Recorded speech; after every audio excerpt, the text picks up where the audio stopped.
Meus amigos, meus irmãos,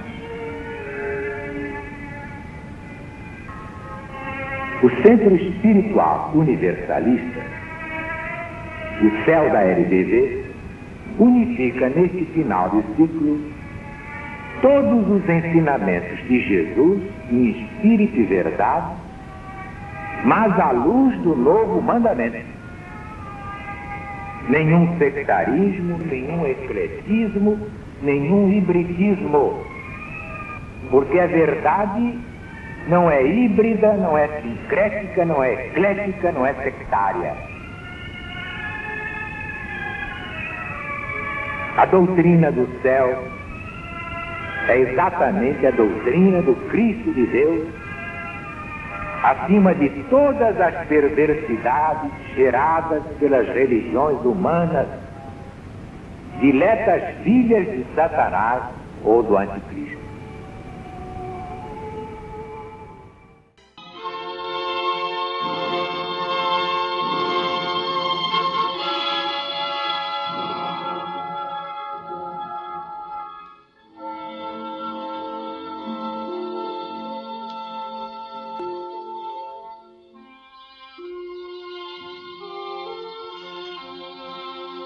Doutrina do céu, Espírito da verdade, Alziro Zaru responde.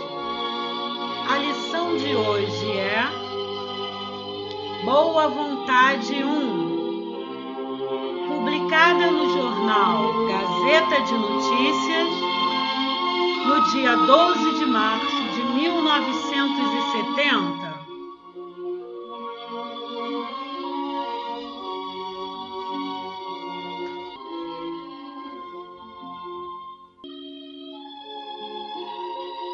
A doutrina do Centro Espiritual Universalista, CEL, é de uma clareza impressionante. Agora sentimos a grandeza da sentença de Jesus: conhecereis a verdade e a verdade vos libertará. Qual a explicação do céu para os versículos 8 a 20, capítulo 2 do Evangelho de Lucas?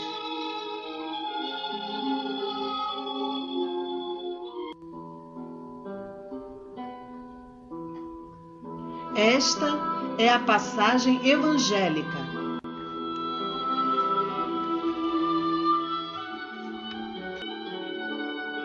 Ora, havia no país muitos pastores que passavam as noites no campo, revezando-se na guarda dos seus rebanhos. De repente, um anjo do Senhor se lhes apresentou, a claridade de Deus os envolveu e eles se sentiram presa de grande temor. Então, o anjo lhes disse: não tenhais medo, pois venho trazer-vos uma notícia que, para vós, como para todo o povo, será motivo de grande alegria. É que hoje, na cidade de Davi, nasceu o Salvador, que é o Cristo, o Senhor. Eis o sinal que vos fará reconhecê-lo. Encontrareis o menino envolto em panos, deitado numa manjedoura. No mesmo instante, reuniu-se ao anjo uma multidão da milícia celeste, louvando o Senhor e dizendo: glória a Deus nas alturas, paz na terra aos homens da boa vontade de Deus. Logo que os anjos se retiraram para o céu, os pastores disseram entre si: vamos até Belém para verificar o que acaba de ser dito, o que aconteceu e o Senhor nos mostra. Partiram apressadamente e encontraram Maria, José e o menino deitado na manjedoura. E, tendo-o visto, reconheceram a verdade do que lhes fora dito a respeito daquele menino. E todos aqueles que os ouviam se admiravam do que era contado pelos pastores. Maria prestava atenção ao que diziam e tudo guardava no seu coração. E os pastores regressaram, glorificando e louvando ao Senhor Deus, por tudo quanto tinham visto e ouvido, conforme ao que lhes fora anunciado. Em primeiro lugar, quanto à aparição do anjo aos pastores e quanto às palavras que lhes dirigiu, a mediunidade esclarece como puderam eles ver e ouvir. Eram videntes e audientes. No que se refere à luz, à claridade que os envolveu, enchendo-os de grande temor, a explicação é a seguinte: sob a ação e a influência do magnetismo espiritual, achando-se em estado de êxtase, por efeito de um completo desprendimento, portanto, com a visão desimpedida, os pastores viram os fluidos ambientes, que para vós são incolores, mas para nós espalham grande claridade. Eles os viram como nós os vemos, porque essa claridade, relativa ao grau de elevação, de adiantamento do espírito, para este não deixa de existir e de ser por ele percebida, qualquer que seja a sua inferioridade. Trata-se de mal ou sofredor, senão quando permanece nas trevas. Não compreendendo a causa simples de tal claridade, claritas Dei, que olhos comuns não podem distinguir, senão em casos excepcionais, em situações como aquela em que eles se encontravam, os pastores tomaram por uma luz divina, manifestação do próprio Deus, a luminosidade dos fluidos ambientes. Por isso mesmo, lhe deram a designação de claridade de Deus. A ciência terrestre, por meio do magnetismo humano e do sonambulismo, já observou, com auxílio de sonâmbulos suficientemente lúcidos e impressionáveis, a luz, a claridade que os fluidos magnéticos e elétricos, em estado latente, espalham em derredor. Assim como a luminosidade dos corpos, a luminosidade que apresentam sob a forma de vapor luminoso os objetos, os metais, a madeira.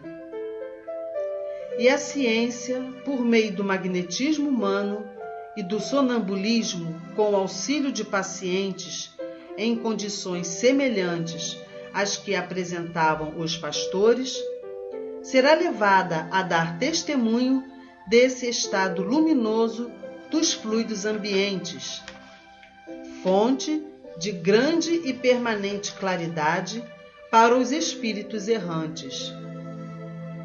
Daí decorre que, para eles, não há noite, nem obscuridade, nem opacidade dos corpos.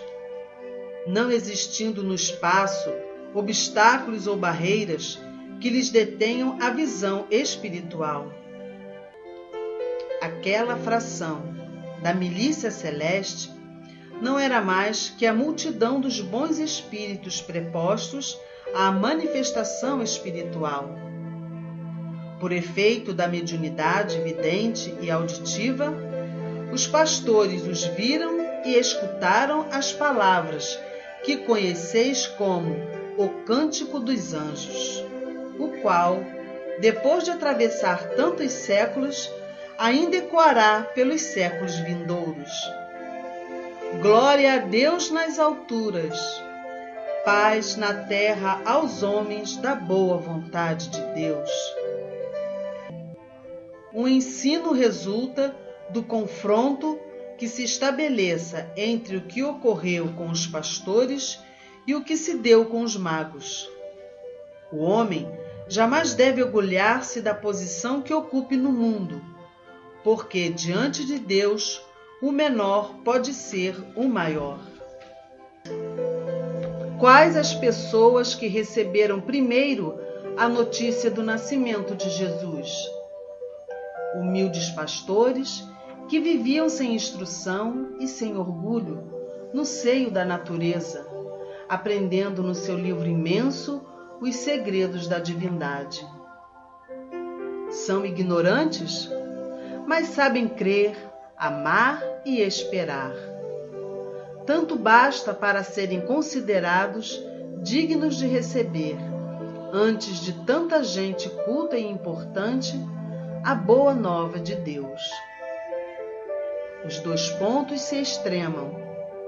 Depois deles são os magos, os sábios, os poderosos, que recebem a revelação destinada a transpor todas as classes.